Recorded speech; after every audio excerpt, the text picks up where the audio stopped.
Hey everybody, Jason Burmis here, and I never thought that I was going to come around to not only really enjoying Tucker Carlson on a lot of levels, but saying that he was the best thing in mainstream media. And I sure never thought that somehow he and Glenn Greenwald were going to come together on really any issues. Now, that's not to say that Tucker hasn't reported on a lot of what Greenwald has put out there anti-war. He has, and props to him for doing so.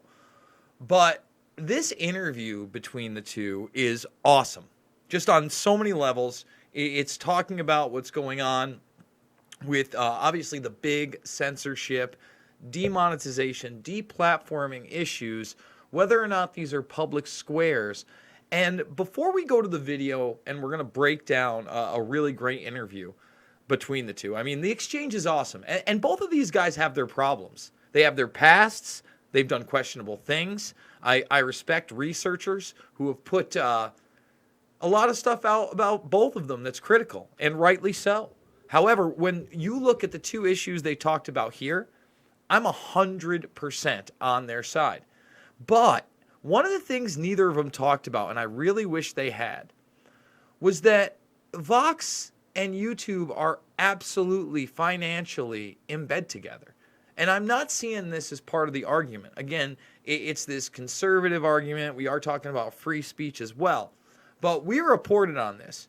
So Vox launches Vox Video Lab on YouTube. New membership program launched with the support from what? The Google News Initiative. Okay? So what is the Google News Initiative? Well, before we get over to this, they were planning to debut, and fund authoritative news. Oh. So you're telling me an organization you fund that is authoritative news, aka Vox, and you start this Google News Initiative, which is going to build a stronger future for news. This is their own little presser here. People come to Google looking for information they can trust, and that information often comes from the reporting of journalists and news organizations around the world. And while the demand for quality journalism is as high as it's ever been, the business of journalism is under pressure as publications around the world face challenges from an industry-wide transition to digital. Oh, poor big media. So you're telling me that through the Google News Initiative, that Vox is funded by these people and already deemed authoritative news. And I don't even want to say CT anymore. Can't talk about theories. So all of this is here. It's very, this is, again, Vox Media talking about. They both launch press releases all about this. And that's the one thing that is missing from this conversation. However, Tucker Carlson nails it. Glenn Greenwald nails it. And we're going to break it down. Steven Crowder is a conservative comedian who makes videos on YouTube. He's pretty popular. He's got close to 4 million subscribers and tens of millions of viewers. His stuff isn't for everyone, but so. If you don't like his videos, watch Colbert. It's a free country, or it used to be. The press is working to change that. A few days ago, a writer at Vox.com demanded that YouTube ban Steven Crowder. Why? For the crime of insulting him. He's right. He's damn right. This is a big problem. The crime of insulting him. Now, again, we're going to have that private business argument, but I just showed you how Vox Media is already in business with YouTube, and I think that's a huge conflict since they're deeming what authoritative news is. Amazingly, many in the Washington press corps agreed. You shouldn't be allowed to mock talentless Vox writers, they said. Apparently, it's a new addition to the First Amendment. Killing it. Killing it. Is it a new addition to the First Amendment? You're not allowed to insult people? On these huge forums, the ones that are endorsed by, the military and media industrial complex, the late shows of the world, the Colberts, the Kimmels, all that stuff. They play politics all the time. They throw out cutthroat insults all the time. No one makes it illegal. No one's ever said, hey, we need to take these guys off the air or put campaigns against them. Turns out the Vox writer in question is hardly a sympathetic figure. Hardly. He's got a long history of leveling racist attacks online. He's called for physically assaulting people he disagrees with politically, even as he whines about being oppressed himself.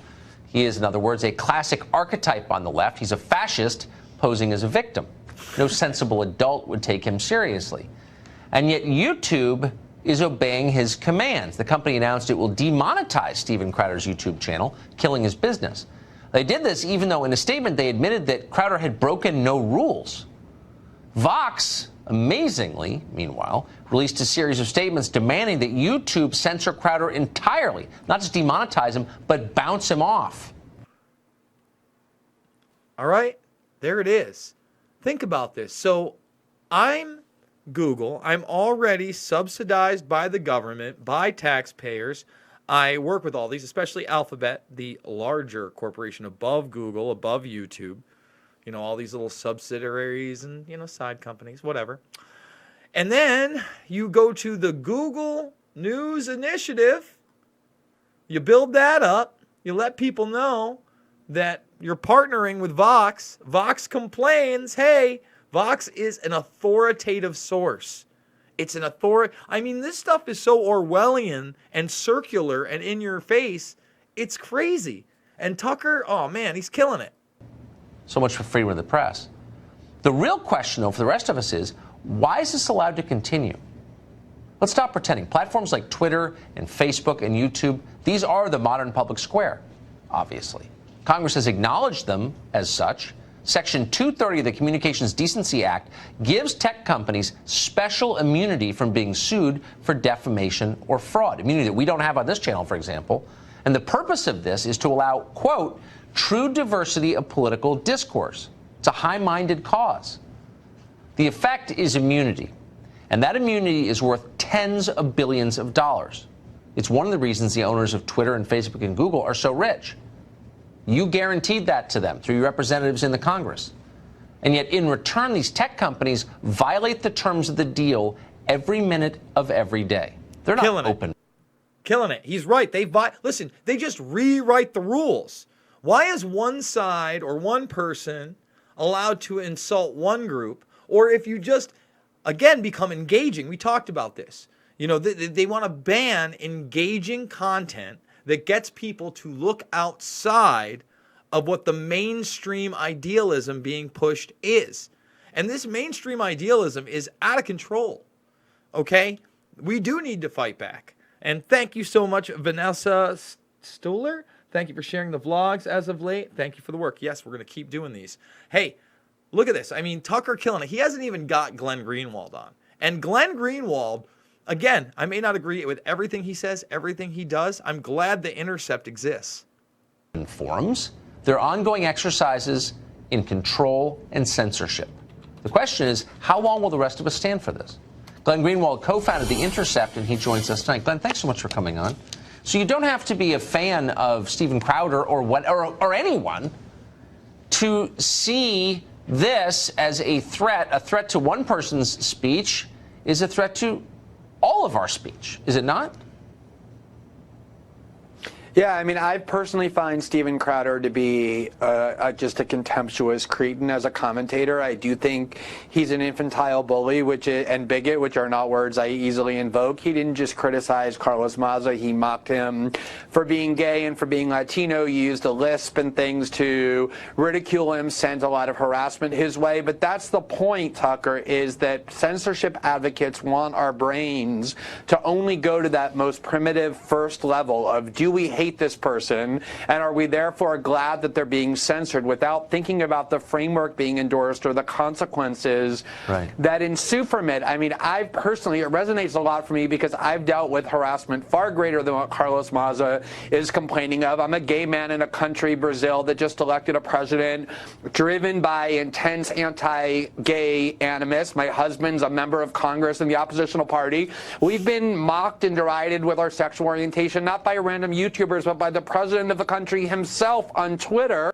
Boom. I mean, all right, let's stop. Now, I remember way back in the day when he was getting some of these leaks out, and his boyfriend was actually detained. I don't know whether he was arrested or not, but I remember when they were finally reunited. And, he did a lot of work for The Guardian before starting The Intercept. Again, I don't agree with everything Greenwald's done, but he got us at least some of these Snowden leaks. Is that, limited hangout, controlled opposition? Hey, man, I'm upset we don't have more of that information, if not all of that information as well. But everything they're saying here is spot on. And he's right. I mean, you can go through the Twitter feeds. So he's, first of all, he doesn't like Crowder, and he's allowed not to like Crowder. I don't hate Crowder, by the way. I like some of Crowder's stuff. I think that I would, again, own any of these mainline alt guys, whether it be Ben Shapiro or Crowder, because they're not looking at the real issues. And I'm not going to disagree with them on biological issues. I feel like those are distractions, and they're amplified way more than they need to be. So are gender and, of course, racial identity stuff. It doesn't matter to me. It's all nonsense. To me, all of those things, we're being oppressed by a much smaller predatorial group that has way more assets at their helm. And right now, they're going for the jugular when it comes to free speech everywhere. And they're going to go beyond just Vox and be in there. And again, when Vox, I'm gonna repeat myself again. Let's look again. When Vox is launched by the Google News Initiative, that they give a presser out so that they can tell you what's authoritative news, and they're in financial business with them. I mean, come on. Isn't there an antitrust suit there? Right out of the gates? Give me a break.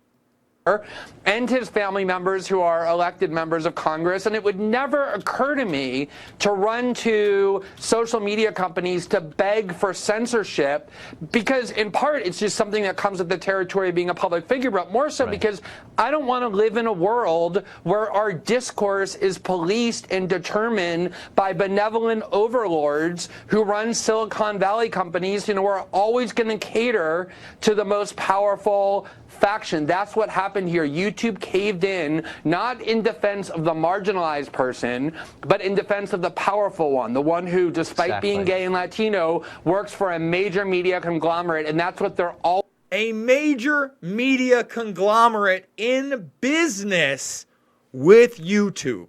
Let's get it straight. Already made an authoritative source.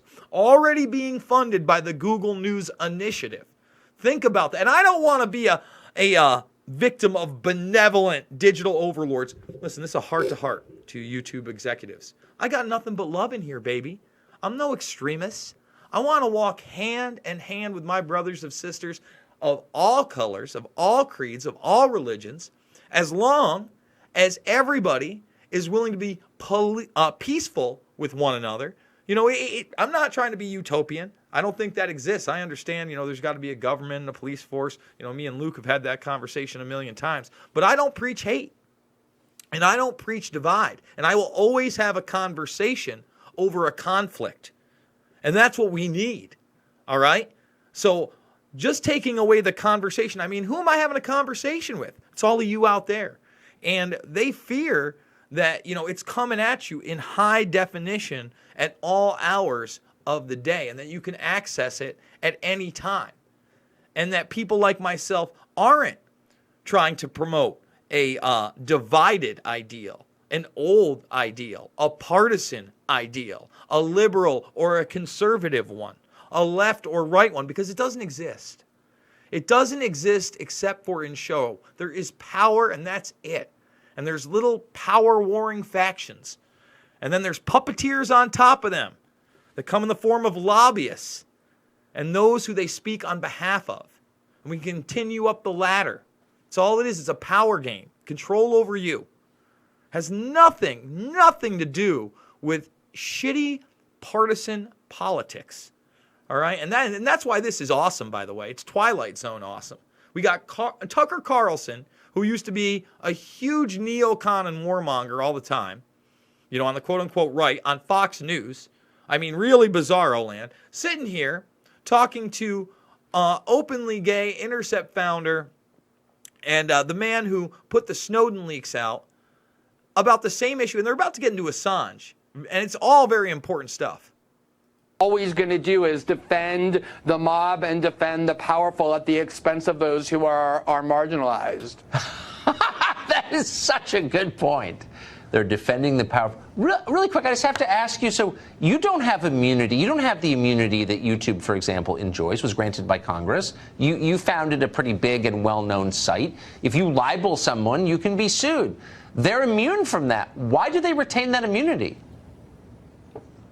That's a really good question, and the reason is because originally these companies like YouTube, Google, Twitter, Facebook were supposed to be like AT&T, which are just neutral public platforms, right? So if Steven Crowder wants to call someone using AT&T and organize an anti-Vox rally, nobody expects AT&T to stop him because the idea is it's just a platform for people to use. That's what Silicon Valley companies originally were supposed to be, and they got immunity for it.